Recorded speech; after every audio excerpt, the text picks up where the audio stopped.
Hello, everybody, and welcome to today's Cyber Friday Foundation Fridays. I appreciate everybody that is joining live. Those of you that are watching the recording, whether it's on LinkedIn Live or Captain Hyperscaler's YouTube channel or the Cyber Back to School YouTube channel, thank you very much. I have the link to Cyber Back to School if you are following along, and if you're on LinkedIn Live or on my my Captain Hyperscaler YouTube channel, please go to cyberbacktoschool.com. We are doing a month-long event for October for Cyber Awareness Month. So a lot of great sessions. Some of my recorded sessions are linked in the schedule, as well as these Cyber Foundation Fridays, as well as other sessions from other members of the community, of the cybersecurity community. A lot of Microsoft MVPs. I believe I have some AWS community builders on there as well as just great cyber professionals that work within cloud technologies and all of that. So thank you very much for supporting that, and thank you to all the presenters that have provided sessions. So I appreciate that. So let's get into today's Cyber Foundation Friday topic. Today's topic is how cyber resilient is your organization. So we're going to talk about building cyber resilience within your organization, and we're going to talk primarily around the implementation tiers that are addressed in the NIST cybersecurity framework, which are very helpful in terms of building cyber resilience and understanding where you lie within your organization. I don't think we're gonna go probably a little bit shorter today than some of these Cyber Foundation Fridays have been. I don't want them to be so much that they're overwhelming to you. I want them to be, I have them scheduled for 2 hour time frames just in case I go a little bit long, but sometimes I do go a little bit short. Most of the times I do fall on the going a little bit long aspect of things though. But we'll address those as we go. So if this is the first session that you have attended for Cyber Foundation Fridays, I am Dwayne Natwick. I am an Accolade and a APMG accredited SOCA trainer. I also do ISC2 training, Microsoft training, EC Council training, as well as others. But definitely a lot. I've been doing a lot of Accolade training. I am the owner of Captain Hyperscaler. So if you aren't familiar with Captain Hyperscaler, we are a training organization that provides virtual instructor-led training to everybody. And we've been doing a lot of Accolade training lately because one of the things that we do here at Captain Hyperscaler is we have fun with the kind of superhero aspect of Captain Hyperscaler. And instead of talking about training plans, we talk about skilling you up like a superhero. And what superhero doesn't need an origin story? So building on the foundations and the practitioner aspect of cybersecurity, risk management, AI security are all things that we find important within the cybersecurity environment, and therefore, and we have partnered with Accolade as foundational our foundational origin story for skilling you up like a superhero. From there, you can go into other trainings that we have. I have a great trainer that does ITIL training foundations, as well as she's on her way to becoming an ITIL master trainer. So you can learn about proper service processes and processes and procedures. Really builds a good foundational standard within your organization, as well as then ASACA training, which ASACA, we provide CRISC, CISM, CISA, as well as CGEIT training at Captain Hyperscaler. So we are APMG accredited and APMG training organization, as well as I'm an APMG instructor for ASACA as well. So if you're looking for cybersecurity process improvement, and service improvement training, as well as security auditing, governance, risk, compliance, and information security management training, we are the place. Captain Hyperscaler is the place that you can go to get those virtual instructor-led trainings. So, definitely check us out. Check out our website. It is listed here on this slide, as well as if you should be able to find us as well on LinkedIn. We have our own LinkedIn page, and you can go through also my page to do that as well. So let's get into the agenda for today. We are going to talk about what is cyber resilience. We hit on that a little bit and covered that a little bit in the first one of these that we did 4 weeks ago. So I thought it would be important to readdress that a little bit. How do I determine my cyber maturity as an organization? Where do we fall, and then how do I continue to evaluate and assess my organization? And then finally, we'll talk briefly. We'll mention tailoring a profile to get yourself to a newer tier. There is going to be a session a little bit more on profiles later on, but I'm not going to cover that here today. So, what is cyber resilience first and foremost? We talked about this, like I said, we talked about the NIST cybersecurity framework, which is a framework created by the U.S. government. No, it is U.S. based. It is U.S. based. It's government based, but it has been in the 2.0 update. It is not as specific as it previously was around the U.S. government and critical infrastructure systems.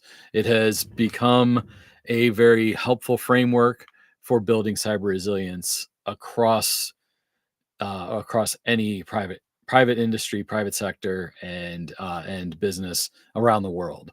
The information that falls within the cybersecurity framework plays to any organization that, because what it all has to do with is identifying and handling risk.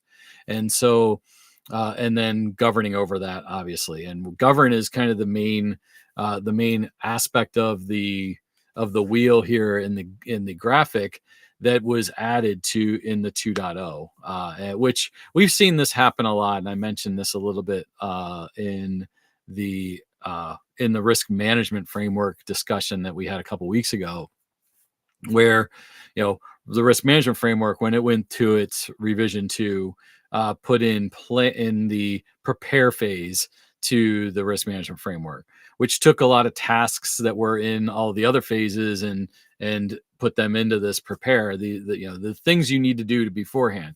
Govern's very similar. It took it didn't necessarily recreate what the framework was, or what the category or the subcategories and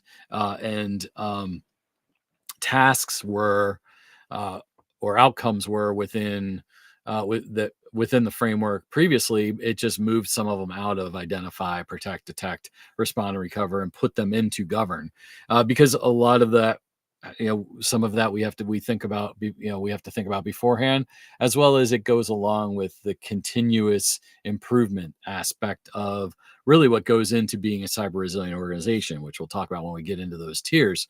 So cyber resilience, when we say cyber resilience, we're taking those proactive steps, and the govern aspect of things is really being proactive, identifying, preparing, understanding what our organization is like, and how we handle risks is going to be very important, and a very important step to building cyber resilience. And cyber resilience is definitely, if we're building cyber resilience and we are a cyber resilient organization, we should have something we should be very proactive.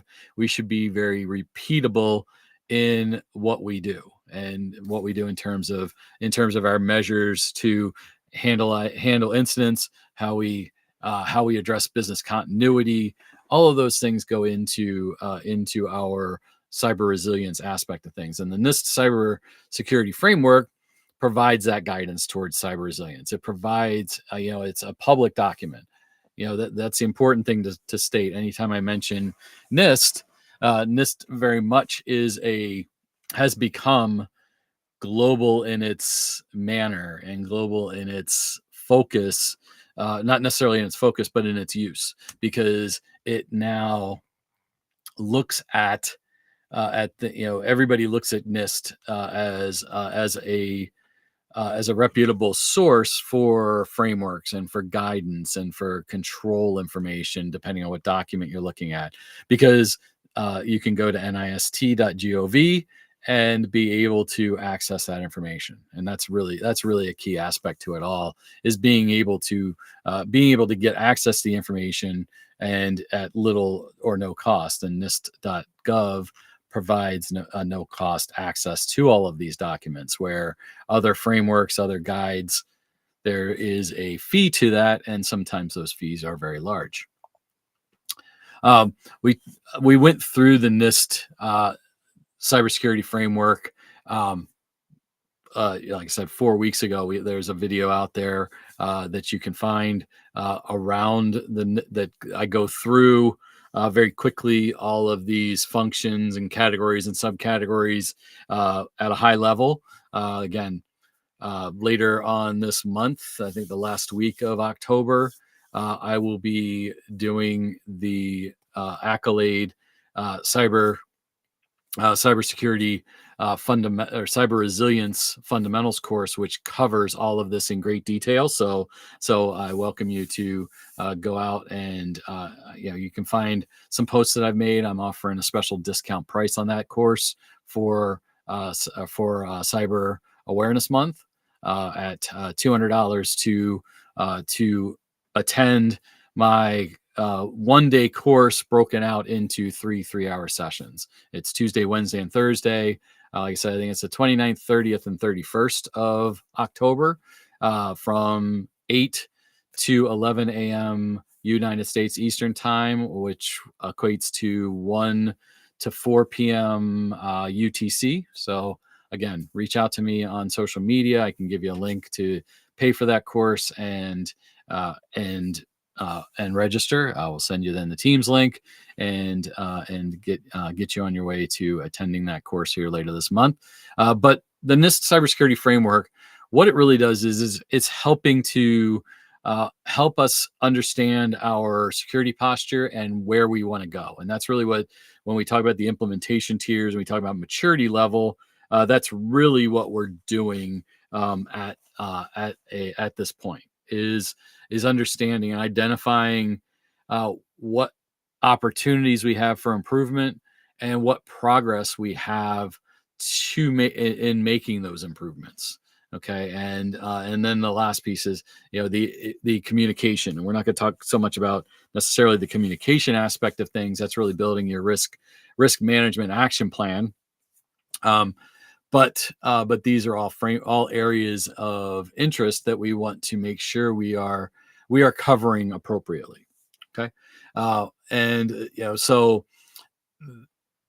we have a lot of we have the core framework. We have a lot of implementation guidance that we can get out of this framework. And as I stated when I was talking about when we discussed the framework in our first episode of Cyber Foundation Fridays.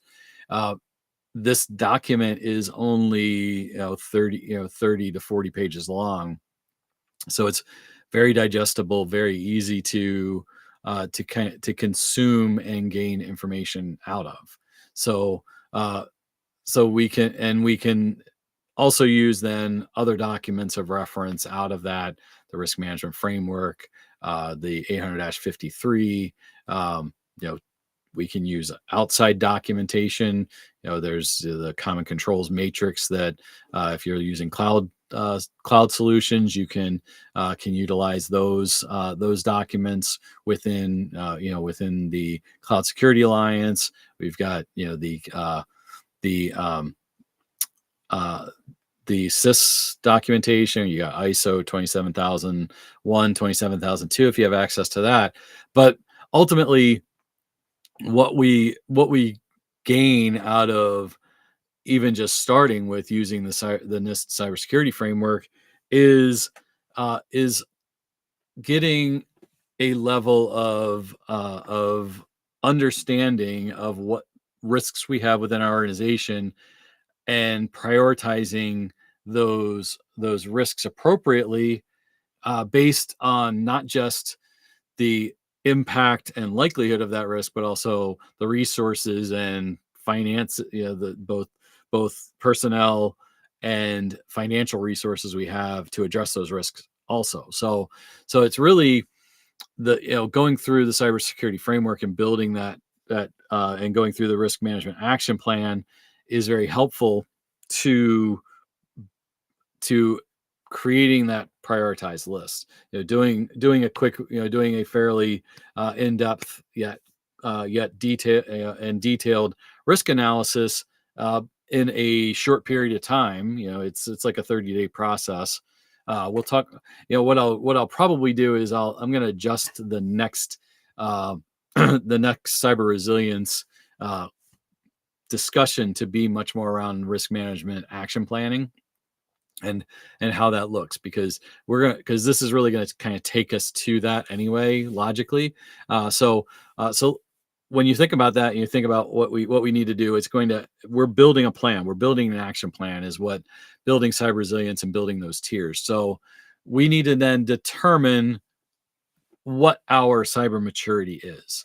And so to determine that cyber maturity, we do that with our framework and our implementation tiers. And we'll just call those tiers here going forward. But these represent how effective we are in implementing cybersecurity practices. Okay, so each of these tiers tell us our maturity level and what level of cyber resilience we have within our organization. And you can see in the graphic, we have in those 4 tiers, we kind of have little names to that. We have naming to them. We have partial, we have risk informed, we have repeatable, and then we have adaptive. And it's important as an organization then to decide where we want to go and what we want to do. What level of cyber resilience do we want to have within our organization? Hopefully, we're beyond the partial, but it doesn't. The cybersecurity. One of the things that I mentioned previously in the previous session around cyber resilience and the cybersecurity framework is the cybersecurity framework is not mandating or dictating anything to you. It is a framework, and it can be flexible to what your needs are. And that's really what the case is here is what is our needs, what is going to address our need for cyber resilience that fits within our risk culture and our risk tolerance levels. And do we want to improve? Some organizations may not want to improve. Hopefully, I'm of the cup is half full optimistic aspect of things. Hopefully everybody wants to improve. Maybe in some ways an organization feels they don't have the resources and the financial or otherwise to improve.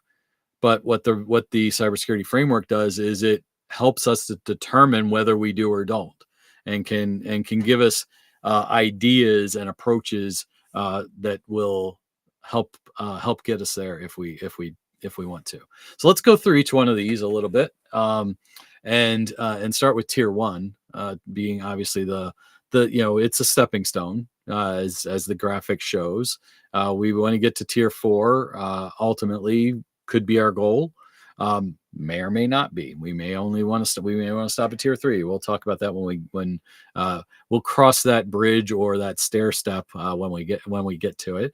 But tier 1 is really the starting point. If this is labeled a partial organization, and many organizations are going to fall into this particular area if they don't have any specific risk management strategy. If they're handling risks or they're handling incidents very ad hoc, they don't even have an incident response plan, that would be a partial organization. They're very ineffective in how they handle risk methods. They're very reactive to everything. There is where this is where really any organization really starts out. unless they're really starting, and jumping right into, being a risk aware and having that risk aware culture is first and foremost the most important thing to our organization. You're probably going to in most cases start out here. Hopefully this isn't the end all state that you want to be. If you feel that your posture, risk posture and security posture is at this partial tier where, that we don't have anything systematic in place, there's no processes and procedures or programs, and we're really unresponsive. People aren't participating or reporting potential risks and things of that nature. You probably don't want to be there.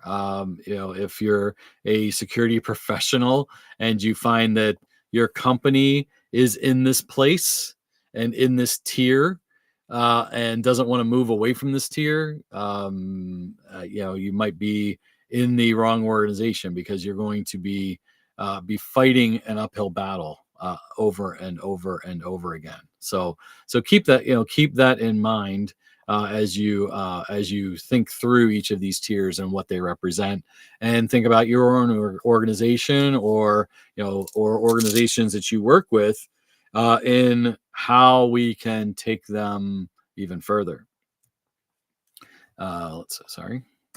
Tier 2, this is risk informed. This probably a good portion of organizations are at least at this level. You may have some processes in place. Maybe you've got an incident response plan that you somewhat follow, but maybe you don't have business continuity planning in place. You don't have disaster recovery in place, but you know that we have room for improvement. There's an acknowledgement in tier 2 that that we understand risk is there. We've got risk. We may even have risk documented. We may have a risk register in place. It's just there's some very incomplete participation.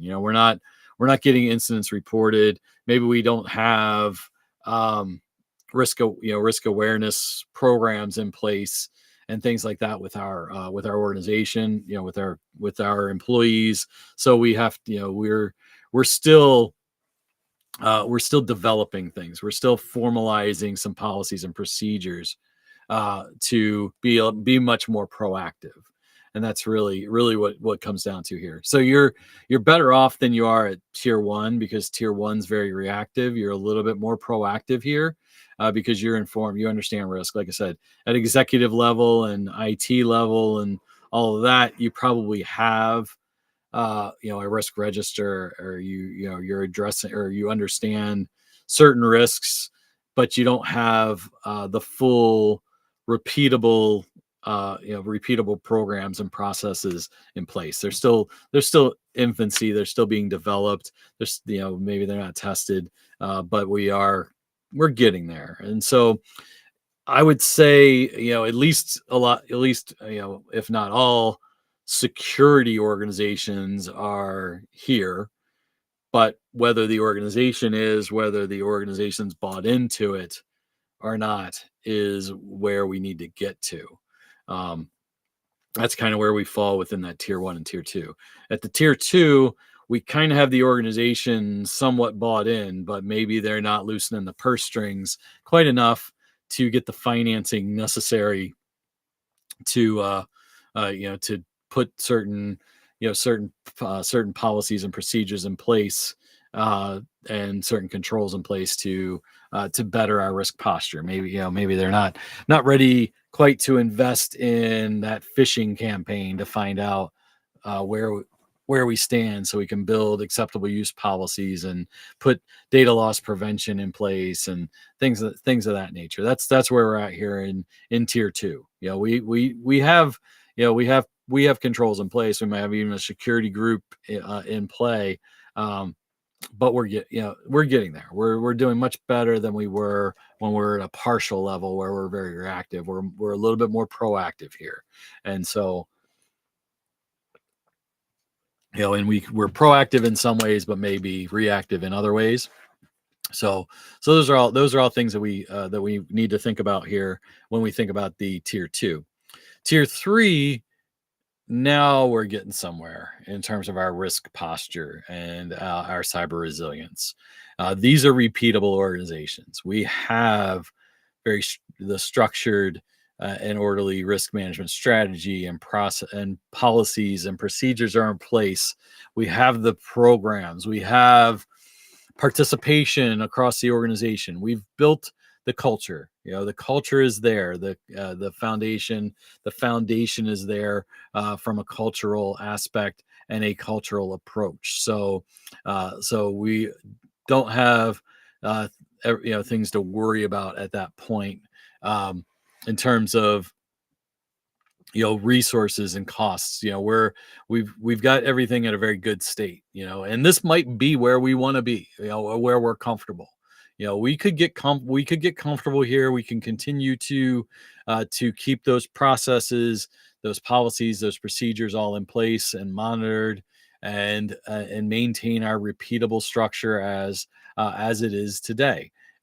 This is very valid. We've got a focus on continuous improvement. We've got the ability to respond to threats and vulnerabilities and emerging threats and vulnerabilities through our risk register, through our threat intelligence capabilities, through the training that we've provided for our users.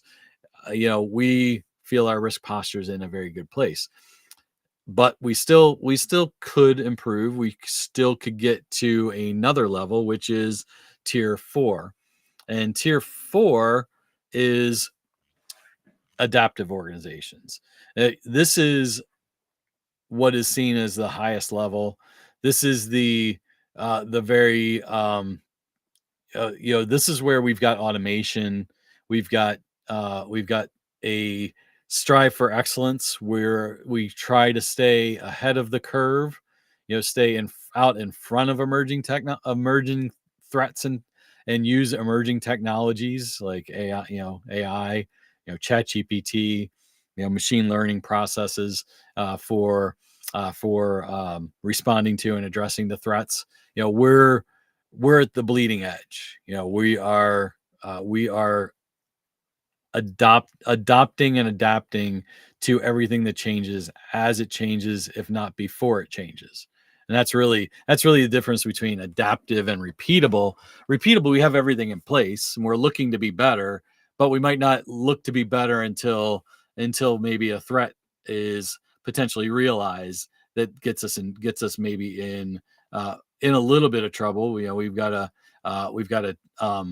take our incident response, initiate our incident response plan and things like that. So those are all things that we need to consider there as well. So those are all the things in the cases that we want to think about in terms of those getting to that adaptive tier.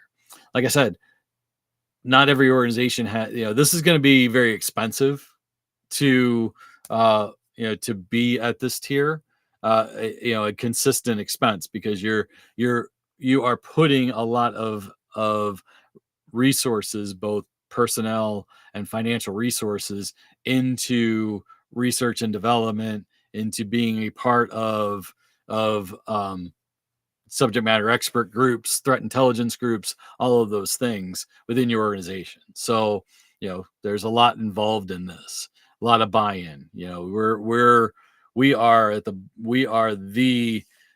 gold standard in organization if we're doing this. That's really what it comes down to. Like I said, if you're at the repeatable level, you are probably much better off than many of the organizations out there, because you've got that strategies in place, the action plan to address risks is in place, the policies are in place that everybody adheres to, all of the awareness trainings being done, and the organization, the culture is risk aware, and you are also looking at continuous improvement and continuously monitoring the validity of all of that. That is tier 3. That's repeatable. Tier 4 is we want to be ahead. We don't just want to be proactive in our policies and our culture. we want to be bleeding edge. We want to be the best of the best. That's really what tier, and we want to adapt. We want to adopt very quickly. That's really what that comes down to. So how do we evaluate and how do we assess, our organization and our organizational controls to that level that we need to be to move from tier to tier to tier. So when we think about a lot of this and we think about the process, we want to think about the three dimensions of risk management of managing the risk, the process of risk management, integrating that risk management program, and also getting a level of external participation.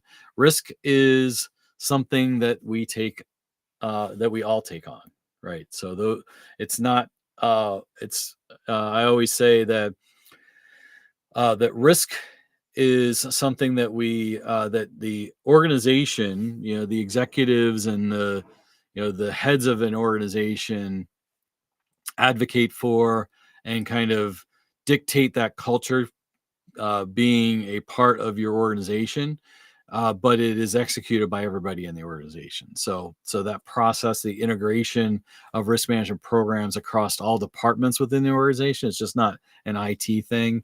And again, external participation, whether it's external outside of the IT department, or it's external in terms of our supply chain, our partners, our consultants, our managed service providers, our software and solution providers, all participate in risk management because they all fall within our areas of risk. And so we can look again, risk, the cybersecurity framework as well as the risk management framework are frameworks. So they aren't dictating or mandating necessarily any frameworks for maturity or maturity models. They're just saying what tier are you? And the tiers aren't necessarily maturity models themselves, even though I've presented them that way. The cybersecurity framework does not present them that way. What they do though is say, okay, these tiers also can be aligned with the various maturity models. So we got the CMMC and the CMMI maturity levels here that you can use, and these are like certification level maturity models that you can get certified on and build kind of a roadmap for growth that aligns with our implementation tiers to being a cyber resilient organization. So strategies for moving in between the tiers. We're going to look at a 5-step process here, and that's probably where we'll end things here today. So when we're thinking about continuous improvement, continuous monitoring, getting to that repeatable phase, we won't go. We kind of hit on the adaptive level of tier 3, or tier 4. But if we think about getting at least a tier 3, we ultimately have to have a continuous improvement process, and we need to understand what our goals are, what our rules, roles, and essentially our RACI, who's responsible, accountable, informed, and communicated with as we go through as we go through our process. But first and foremost, we need to assess where we are. We need to know where we are. And so assessing where we are, then we can determine our goals and kind of get to that continuous, that's really our entry point to the continuous improvement process. First and foremost is, where are we? And then we can determine goals of where do we want to go. Okay, so that's the first aspect of things. What is our target? Again, where do we want to go? Once we assess where we are, we can then determine where we want to go. Then we can then determine the goals, develop our action plan, and things like that within that process. So developing that plan is step 3. So we assess where we're at. We look at, okay, how do we look at risk here today? We evaluate where, what tier we are at, and like I said, it should be fairly somewhat easy to take that to understand that and to find out where we are, because the cybersecurity framework defines that pretty well. Whether you're a partial, a risk aware, risk informed, a repeatable, or an adaptive tiered organization should be pretty understandable. So once we have that, once we assess that and we determine, okay, we're at a tier 1 or we're at a tier 2, our goal is to get to a tier 3, then we can develop a plan. And like I said, we'll talk about the risk management action plan in 3 weeks when we circle back into cyber resilience. But that plan is something that, okay, we don't necessarily want to look at, and it's not maybe feasible to look at our plan if we're at tier 1, our plan probably isn't realistic to be at tier 3 by the end of the year. Maybe it is if we're throwing a lot of resources at it, financially and personnel wise. Maybe we can get there.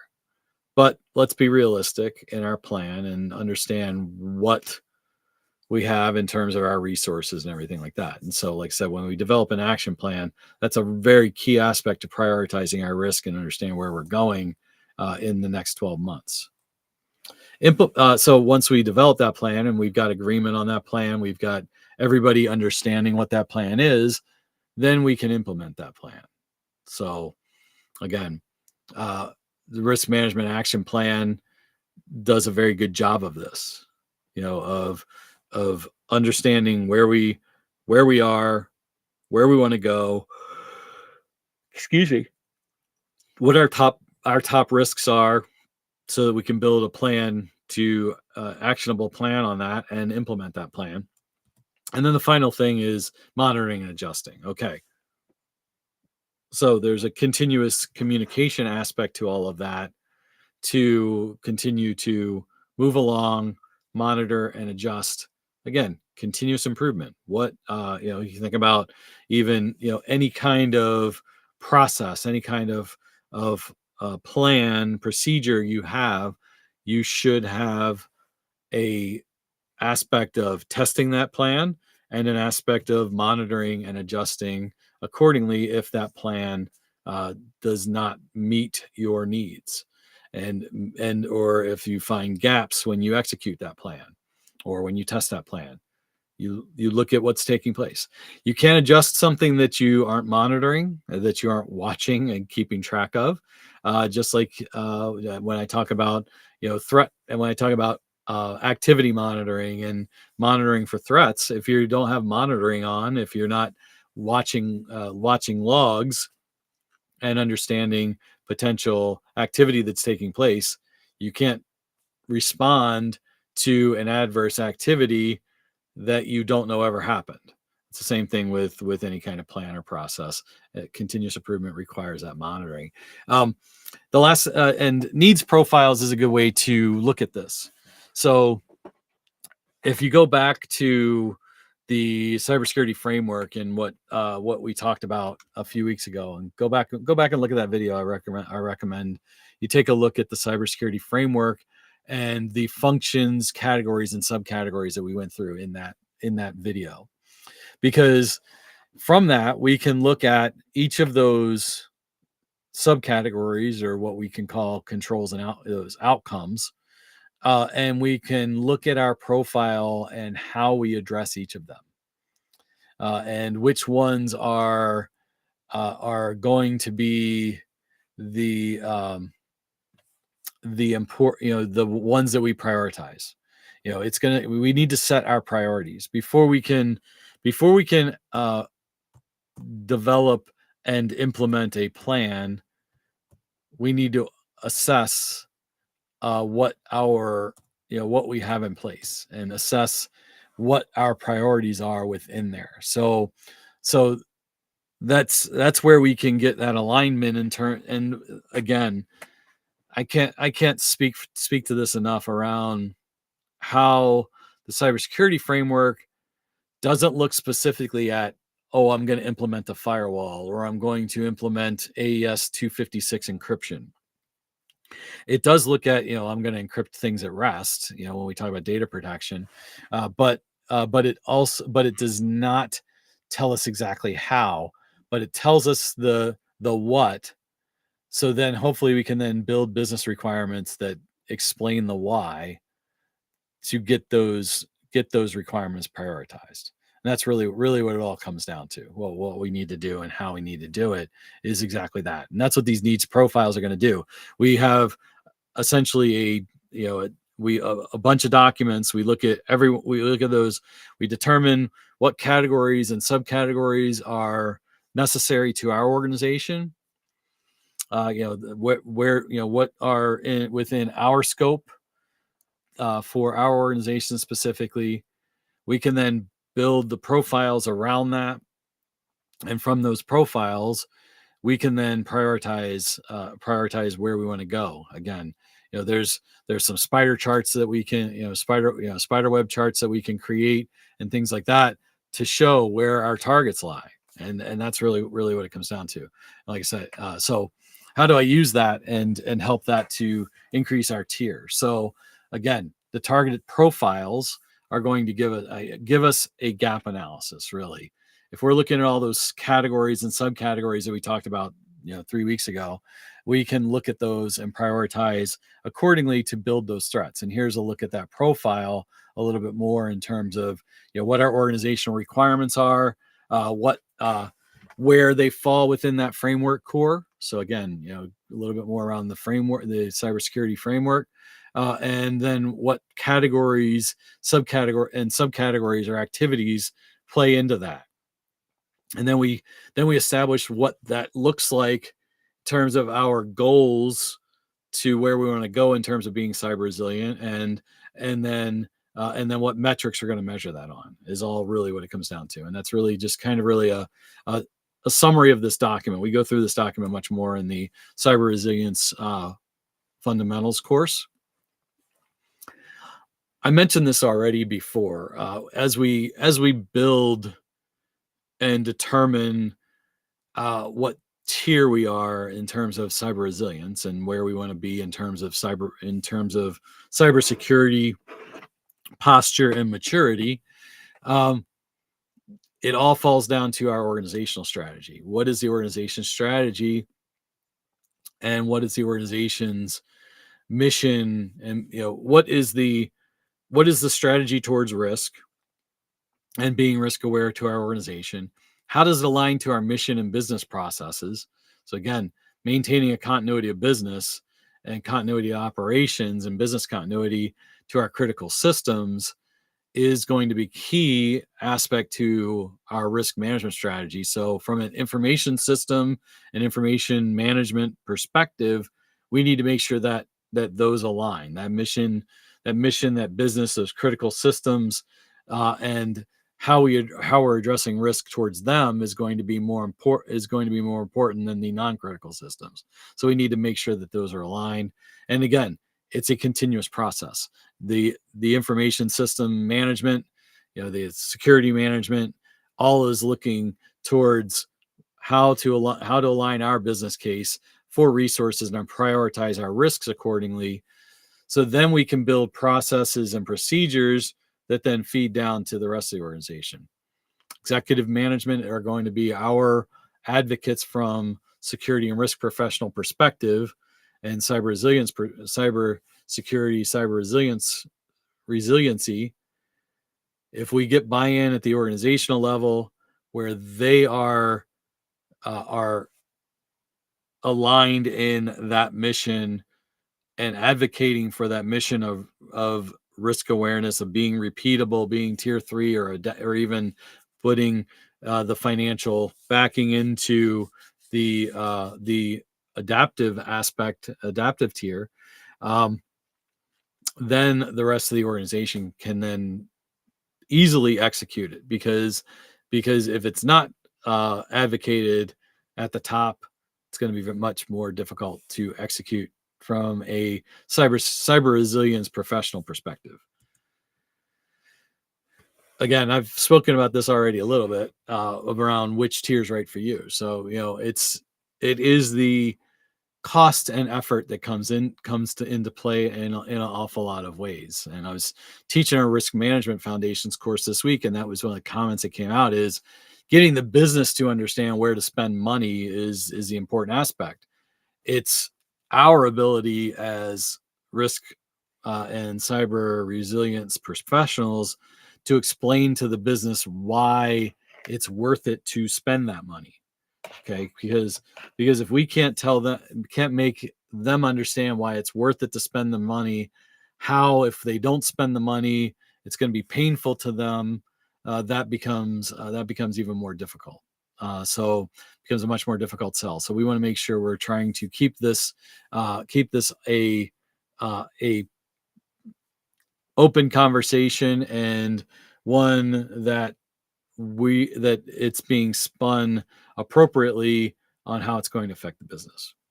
And again, the organization needs to determine what tier they want to be. Where do they want to fall? So presenting that to them of, hey, we've done an initial assessment, and we're at a risk informed tier in terms of cyber resilience and the cybersecurity framework. We feel as security professionals, risk professionals, cybersecurity professionals, that that it would be best to be at a tier 3 level, and these are the risks that we have, that and the gaps that we have that we need to work toward to get ourselves to that tier. Okay, that is everything for today. If you have any questions, feel free to put those questions in the chat. Here's a QR code. I'm trying to remember what the QR code is for. Let me scan it real quick and I'll let you know. I think this just goes to, what does this go to here today? This goes to our website. Yeah, it's just a QR code to the website. Here on the website, you can look at our catalog, look at our upcoming classes as well. We've got a course schedule on there, so feel free to scan the QR code. It goes right to captainhyperscaler.com to look for what we've got. Like I said, a lot of what you're hearing in these Cyber Foundation Fridays align with some of the courses that I provide through Accolade. That, like I said, is kind of that very good foundational practitioner level courses that you can then build upon to getting to that cybersecurity management executive level type of CISO thinking that, like the CSIM and the CRISC and the CISA and the CGIT provide you with. So as I said, skilling up like a superhero starts with your origin story.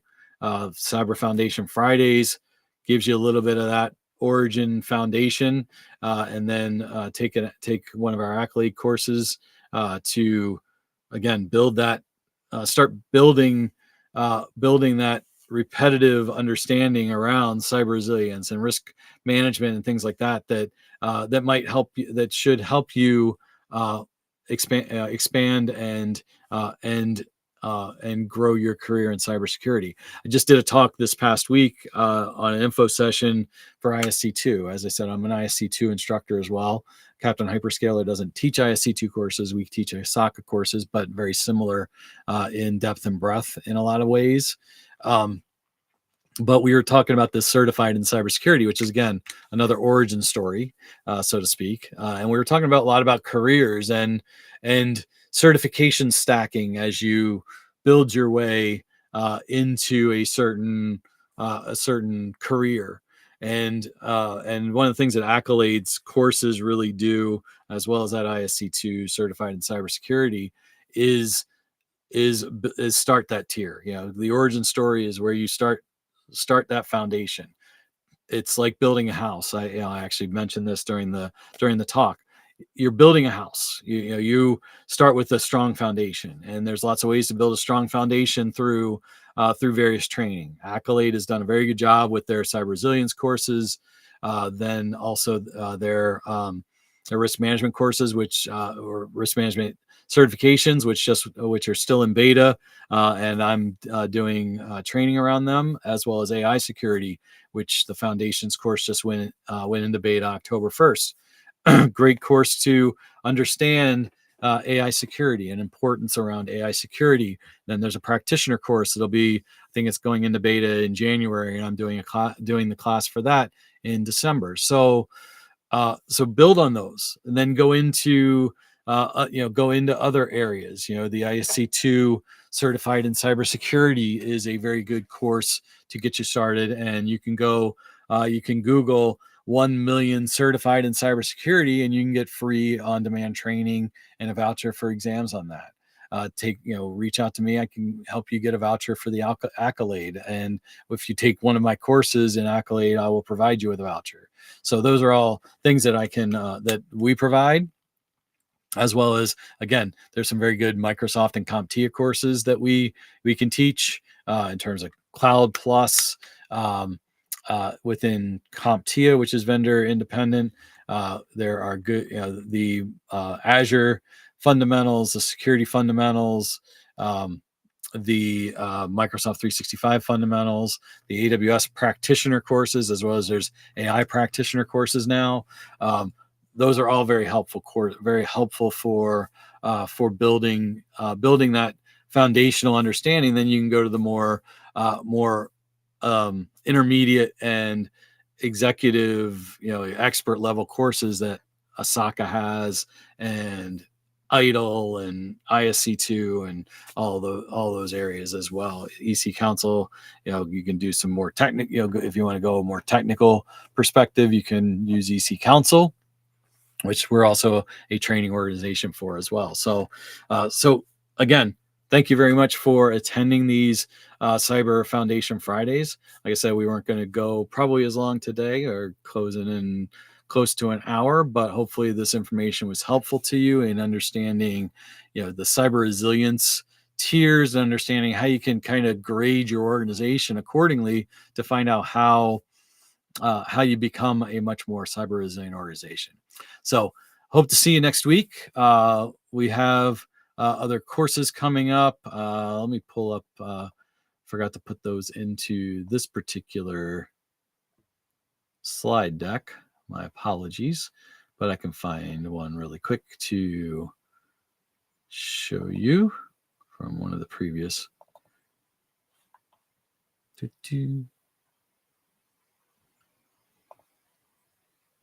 All right, so yeah, here we go.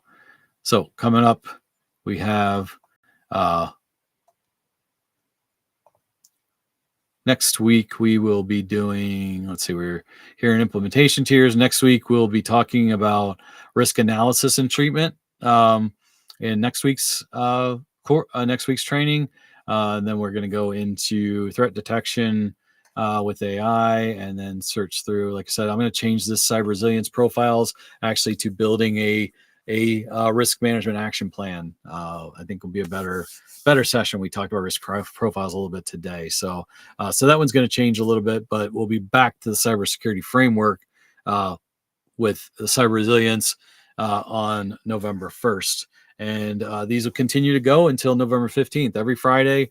Times change a little bit here and there, just based on my availability to present to you. But definitely look forward to seeing everybody again next week. Again, if you have any questions or anything, feel free to reach out to me on social media, on LinkedIn, and continue to check something here. Hold on. Continue to to request any information that you may need, or anything that you may want to address. Here's our schedule of courses that are coming up. We just finished delivering the risk management foundations this week. Actually do have that class now up on Udemy, so you can look up Accolade courses, and there are a couple of courses on there that I've developed in Udemy. Next week I have AI security foundations. Again, 9 hours of instruction over 3 days, 3 3-hour days. So So I welcome you to and reach out to me. We are generally offering it for $250. I'm actually offering a $50 discount on these courses for Cyber Awareness Month of October. We have the cyber resilience courses coming later this month in early November as well. So, and I'll give you that $50 discount even for the November courses if you register for them in October. So, so keep that in mind and feel free to reach out and I'll get you that special link to pay and register for these courses. So, thanks again, everybody. Appreciate you joining me in these Cyber Foundation Fridays. Hope to see you in other ones and hope to see you in a instructor-led course here in the future. Otherwise, keep skilling up like